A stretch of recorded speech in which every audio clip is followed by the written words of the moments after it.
Hey there, this is Ryan Lewis at Ouachita Baptist University in Arkansas. Today we're going to talk about one of my favorite aspects of percussion, multiple percussion.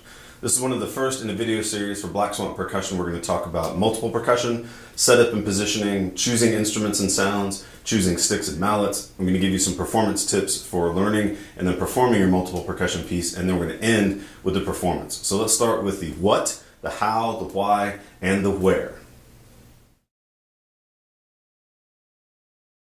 If you haven't played one of these pieces before, you may be wondering, well, what is multiple percussion? I've heard that term, but I'm not really sure what it means. Well, it's this right here. It refers to the simultaneous playing of a lot of different instruments normally played by separate players. This right here, we've got cowbells and tambourines and tom-toms and bongos and cymbal and a bass drum. All could be played in a percussion ensemble or an orchestra by different people, but here all played by one person. As a contrast, think about timpani. Yes, timpani are usually made up of two or more drums, but traditionally they're played by one player. Think of Afro-Cuban instruments like congas, timbales, bongos. Yes, made up of multiple drums, but usually played by one player. But if you were to play timpani, congas, bongos, timbales, a kick drum with a pedal, a triangle, a mounted tambourine, and a couple cymbals, that would be a great example of a multiple percussion piece because you're bringing together instruments normally played by different people.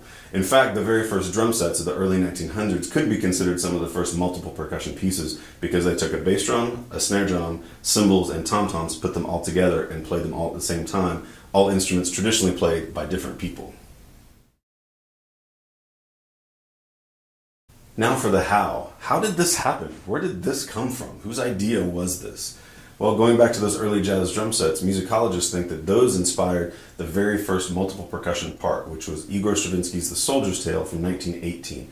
This is a really important piece for us as percussionists because it's the first time that a major composer asked one percussionist to stand and play multiple instruments. In this case, bass drums, some snare drums, tambourine, triangle, and so forth. What happened, the way this came about, was after World War I, Stravinsky's in Europe and didn't have a lot of money to promote concerts. People didn't have a lot of money to go to concerts either, so he started writing smaller pieces requiring less forces and less people, thus less money.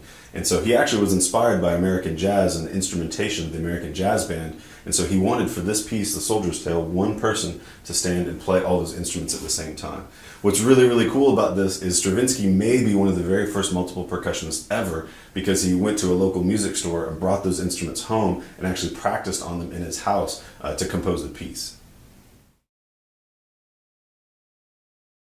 Now the why. Why take the time to study, practice, and learn a multiple percussion piece? Well, today as percussionists, one of the things that's required of us, whether we're playing in a concert band, an orchestra, a percussion ensemble, a marching percussion front ensemble, a Broadway show pit, is that we all are being asked to stand in front of a pod of instruments like this and play a wide array of different instruments all at the same time. And this is a new skill, so we're going to have to study it, we're going to have to practice it. Educators, listen up. There are a lot of great reasons to have your students study these kinds of pieces. Number one, it's going to help them develop the ability to read more than one line of notation at the same time, which is going to improve their marimba playing or anytime they have to read a grand staff. Number two, it forces students to get acquainted with a lot of different instruments, maybe instruments they haven't had to play yet as a part of their other ensembles. And third, of course, if they have to get to know those instruments, they have to learn the playing techniques. So they're going to have to learn how to play those instruments properly as well. Pieces like this often take a lot of coordination and independence, especially there are pieces that require one hand to play sort of an accompaniment pattern while another hand plays a melody. Sometimes there are pieces for both feet as well as the two hands. So a lot of coordination and independence can be learned as a part of these pieces. Number five, there are a lot of historically significant pieces written by major, really important composers for multiple percussion. So it's a great way to play great music by great composers. And lastly, number six, it's just a lot of fun. I really enjoy playing these. Audiences most often really enjoy listening to lots of different sounds and colors, and every time you play a multiple percussion piece, it's a brand new instrument. It's some sort of new hybrid or fusion instrument, and that makes it really enjoyable. Last, where? Where do I start? If you've never played a multiple percussion piece before, I really recommend you start with a published collection of pieces, one by Goldenberg or Udall or Campbell, or there are a lot of terrific ones out there today. What's neat about these is that they are graduated. They move from beginning to intermediate to advanced difficulty levels. They also move from small groups of instruments, maybe just a couple toms or a snare drum and a cowbell, and then they move through larger setups. From there you can move on to solid beginning intermediate pieces like Kraft's Morris Dance or French Suite. That's become a standard of the repertoire. Then move on to pieces by Kahn, Burritt, Tagawa, and then on to advanced literature by Hollenden, Xenakis, and Stockhausen. For this series, we're going to use Jim Campbell's piece, Torque. It's a great educational piece, very interesting to play, very interesting to learn, a lot of teaching moments in there, and also interesting for the audience as well.